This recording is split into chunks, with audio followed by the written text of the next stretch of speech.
ಬ್ರೇಕ್ನ ನಂತರ ಲೋಕಲ್ ಎಕ್ಸ್‌ಪ್ರೆಸ್‌ಗೆ ಸ್ವಾಗತ. ಆಕೆಗೆ ಚಿಕ್ಕ ವಯಸ್ಸಿಗೆ ಮದುವೆ ಆಗಿತ್ತು. ಆದರೆ ಈಕೆಗೆ ಈ ಮದುವೆ ಇಷ್ಟ ಇರಲಿಲ್ಲ. ಹೀಗಾಗಿ ತನ್ನ ಪ್ರೇಮಿ ಜೊತೆ ಓಡಿ ಹೋಗಿದ್ಲು. ಆದರೆ ಇಬ್ಬರು ಪೊಲೀಸರ ಕೈಗೆ ಸಿಕ್ಕಿ ಬಿದ್ದಿದ್ದಾರೆ. ಈಗ ಇಬ್ಬರ ಮದುವೆಗೆ ಮನೆಯವರು ಒಪ್ತಾ ಇಲ್ಲ. ಕೊಲೆ ಬೆದರಿಕೆ ಬೇರೆ ಹಾಕಿದ್ದಾರೆ. ಪ್ರೇಮಿಗಳ ಮುಂದಿನ ಬದುಕು ಅಯೋಮಯವಾಗಿದೆ. ದಾವಣಗೆರೆಯ ಪ್ರೇಮಿಗಳ ಸ್ಟೋರಿ ಇಲ್ಲಿದೆ.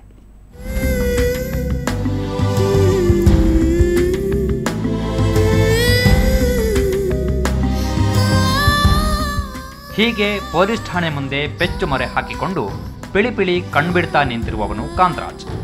ವಯಸ್ಸು 22. ದಾವಣಗೆರೆ ಜಿಲ್ಲೆ ಹೊನ್ನಾಳಿ ತಾಲೂಕಿನ ಆರುಂಡಿ ಗ್ರಾಮದವನು. ಇವನ ಸ್ಪೆಷಲ್ ಅಂದ್ರೆ ಬೇರೊಬ್ಬರ ಹೆಂಡತಿಯನ್ನ ಲವ್ ಮಾಡಿರೋದು. ತಾನು ಪ್ರೀತಿಸುತ್ತಿದ್ದ ವಿವಾಹಿತೆ ಪವಿತ್ರಾಳನ್ನ ವಾರದ ಹಿಂದಷ್ಟೇ ಕಾಂತರಾಜ್ ಭದ್ರಾವತಿಗೆ ಕರೆದೊಯ್ದಿದ್ದಾನೆ. ಆಗ ಅದಿಹೇಗೋ ಬಸ್ ನಿಲ್ದಾಣದ ಬಳಿ ಇಬ್ಬರೂ ಪೊಲೀಸರಿಗೆ ಸಿಕ್ಕಿಬಿದ್ದಿದ್ದಾರೆ. ಹುಡುಗಿನ ಕರ್ಕೊಂಡು ಹೋಗಿ ಸರ್, ಹುಡುಗಿನ ಕರ್ಕೊಂಡು ಹೋಗಿದ್ದು. ಹುಡುಗಿ ಕರ್ಕಳ್ಸ ಸರ್, ಇಲ್ಲಿ ಕರ್ಕಳ್ಸ ಸರ್, ಇಲ್ಲಿ ಹೇಳ್ತೇನೆ. ಆಮೇಲೆ ಬಗೆಹರಿಸ್ಬೇಕು ಅಂತ ಆಸೆ ಇದೆ ಸರ್. ಮತ್ತೆ ಹೆಂಗ್ ಬಗೆಹರಿಸ್ತೀರಾ? ಈಗ ಅವ್ರಿಗೆ ಬಿಟ್ಟು ಸರ್, ಅವ್ರು ಕೇಸ್ ಕೊಟ್ಟಂದ್ರೆ ಸಮಸ್ಯೆ ಆಗುತ್ತೆ. ಅವ್ರಿಗೆ ಬಿಟ್ಟು ಸರ್, ಅವ್ರು ಹೆಂಗ್ ಬಗೆಹರಿಸ್ತಾರೆ ಹಂಗ್ ಬಗೆಹರಿಸ್ತಾರೆ. ಈಗ ಕಾಂತರಾಜ್ ಪವಿತ್ರಾಳಿಗೆ ಬಾಳ್ಕೊಡ್ತೀನಿ ಅಂತಿದ್ದಾನೆ. ಆದ್ರೆ ಪವಿತ್ರಾಗೆ ಇನ್ನೂ 17 ವರ್ಷ. ಈ ಮಧ್ಯೆ ಕಾಂತರಾಜ್ ಸಂಬಂಧಿಕರು ಮದುವೆಗೆ ಒಪ್ತಿಲ್ಲ. ಒಂದು ವೇಳೆ ಮದುವೆಯಾದ್ರೆ ಇಬ್ಬರನ್ನ ಕೊಲೆ ಮಾಡೋದಾಗಿ ಬೆದರಿಕೆ ಹಾಕ್ತಿದ್ದಾರೆ.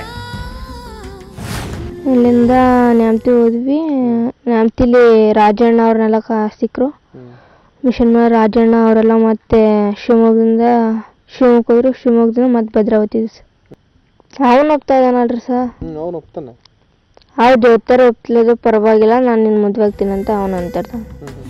ಚಿಕ್ಕ ವಯಸ್ಸಿಗೆ ಸೋದರ ಮಾವನ ಜೊತೆ ಪವಿತ್ರಾಗೆ ಮದುವೆ ಮಾಡಲಾಗಿತ್ತು.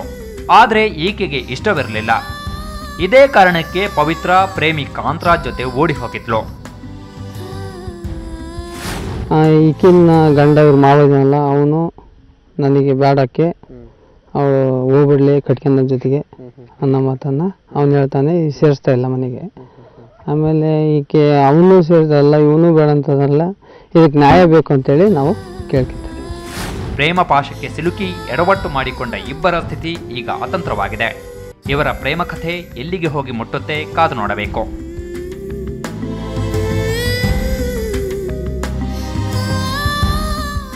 ರಾಜಪ್ಪ ಸುತ್ತೂರ್, ಸುವರ್ಣ ನ್ಯೂಸ್ 24/7 ದಾವಣಗೆರೆ.